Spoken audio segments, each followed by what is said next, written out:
Hello အားလုံးပဲမင်္ဂလာပါရှင်ဒီနေ့ကတော့စီကုံတက်တာပြီးတော့တိုဘူးကျော်ကျွတ်ကျွတ်မွမွလုံနည်းလေးကိုလာပြီးတော့ပြပြပေးတာဖြစ်ပါတယ်တိုဘူးကျော်ဘူးအတွက်ကိုဟေမာတိုဘူးမှုန့်ကိုစံချိန်ခွက်2ခွက်စာသုံးပြီးတော့ရေကိုတော့4ခွက်ထည့်ထားပါတယ်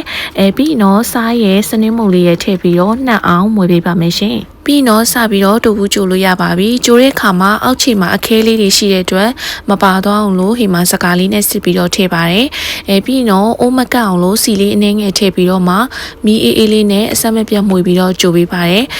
ပြီးတော့တိုဘူးမွေးလေးဖြစ်လာပြီဆိုလို့ရှင်တော့ဟိမှာတို့ချလို့ရပါပြီကိုအေးခံမဲ့ပန်းလေးကိုလည်းစီလေးတုပ်ပြီးတော့လှုပ်ထားပေးဖို့လိုပါတယ်ဟိမှာတော့လိုလိုမဲမဲဆိုကြီး2ပန်းလှုပ်ထားလိုက်တာဒါပေမဲ့1ပန်းနဲ့ရသွားတယ်ပေါ့နော်1ပန်းနဲ့မှပဲအကုန်ထည့်ပြီးတော့မှအေးခံထားလိုက်ပါတယ်ရှင်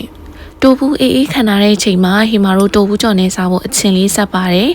အချင်းဆက်တဲ့အခါမှာတော့ဟိမာတကြားလက်ဖက်စားစုံတစ်စုံပြီးရင်ငမြရီကိုထမင်းစားစုံတစ်စုံနဲ့ချစ်တုံဖြူနုံနုံစင်နာလေးထည့်တယ်ပြီးတော့ငရုတ်သီးစိမ့်နနံပင်မကြီးမဲကတော့ကိုလိုတလောက်ထည့်လို့ရပါတယ်ပြီးတော့အပေါ်ကနေဟိမာနှမ်းလေးထည့်ပါတယ်ရှင်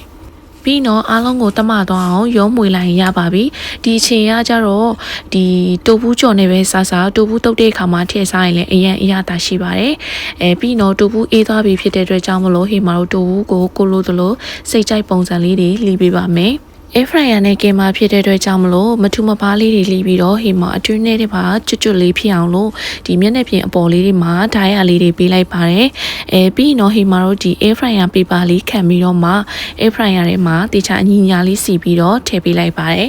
ပြီးတော့အပေါ်ကနေဟိမာစီလေးတစ်ပေါက်2ပေါက်ဖြန်းပြီးတော့ brush လေးနဲ့တုပ်ပေးလိုက်ပါတယ်အပူချိန်အနေနဲ့ကတော့200 degree celsius ထားပြီးတော့ဒီအပေါ်မျက်နှာပြင်တစ်ဖက်ကို15မိနစ်အောက်မျက်နှာပြင်တစ်ဖက်ကို15မိနစ်စီကြော်ပေးလိုက်ပါတယ်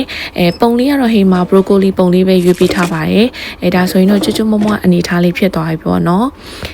ဒါဆိုလို့ရှိရင်စီကုံလည်းအရန်တက်တာတယ်ကျမကြီးနဲ့လည်းညီညွတ်တယ်ပေါ့နော်ဒီတိုဘူးကြော်တာမှာဆိုလို့ရှိရင်အရန်လည်းလွယ်ကူတာမဟုတ်လို့လိုက်ပြီးတော့လှုပ်ရှားကြည့်ပါရှင်